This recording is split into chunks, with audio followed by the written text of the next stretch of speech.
প্ৰধানমন্ত্ৰী ডাঙৰীয়া আৰু বিত্তমন্ত্ৰীগৰাকীৰ পিছত অহাৰ কথা আছে এই দুটা মাহত কেইবাটাও অনুষ্ঠান হাতত লৈ প্ৰধানমন্ত্ৰী ডাঙৰীয়া গৃহমন্ত্ৰী অমিত শ্বাহ ডাঙৰীয়া আহিব।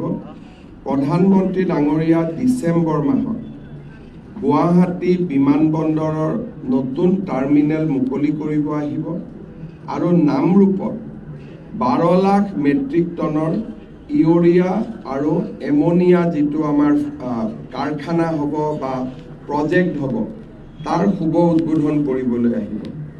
জানুৱাৰী মাহত প্ৰধানমন্ত্ৰী ডাঙৰীয়া পুনৰ আহিব গুৱাহাটী উত্তৰ গুৱাহাটীৰ দলঙৰ তেখেতে শুভ উদ্বোধন কৰিব আৰু সমান্তৰালভাৱে কাজিৰঙাৰ এলিভেটেড কৰিডৰ, শিলচৰৰ পৰা গুৱাহাটীলৈ এক্সপ্ৰেছ কৰিডৰ, IIM গুৱাহাটী বিভিন্ন ধৰণৰ অনুষ্ঠানৰ তেখেতে শুভ আৰম্ভণি কৰিব।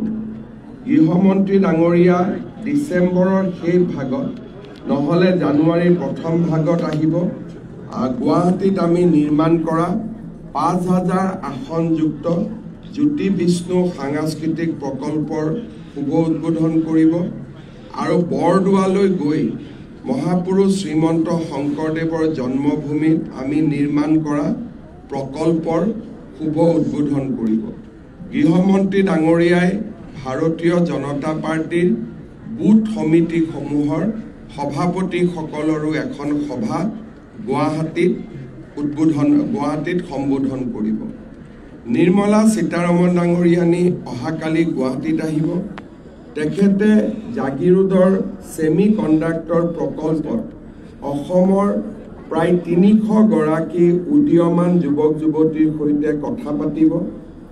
গুৱাহাটীৰ যি আমি জাহাজ চলাচলৰ বাবে বিশ্বমানৰ টাৰ্মিনেল নিৰ্মাণ কৰিছোঁ তাক শুভ উদ্বোধন কৰিব আৰু গুৱাহাটী ৰিভাৰ ফ্ৰণ্ট যি আমি ৰাজভৱনলৈ যোৱা পথত নিৰ্মাণ কৰিছোঁ তাৰ তেখেতে শুভ উদ্বোধন কৰিব।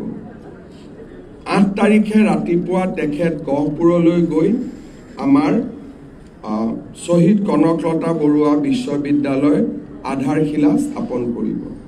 9 নৱেম্বৰ তাৰিখে কেন্দ্ৰীয় প্ৰতিৰক্ষা মন্ত্ৰী ৰাজনাথ সিং আহিব আৰু গুৱাহাটীত এয়াৰফ'ৰ্ছে পৰিৱেশন কৰিবলৈ লোৱা যি খুব উচ্চ মানৰ এৰ'শ্ব য'ত নেকি ৰাফেলৰ পৰা আৰম্ভ কৰি সুখোইৰ পৰা আৰম্ভ কৰি গোটেই বিমানসমূহক দেখুওৱা হ'ব, সেই ধৰণৰ এটা এয়াৰ শ্ব'ত তেখেতে অংশগ্ৰহণ কৰিব।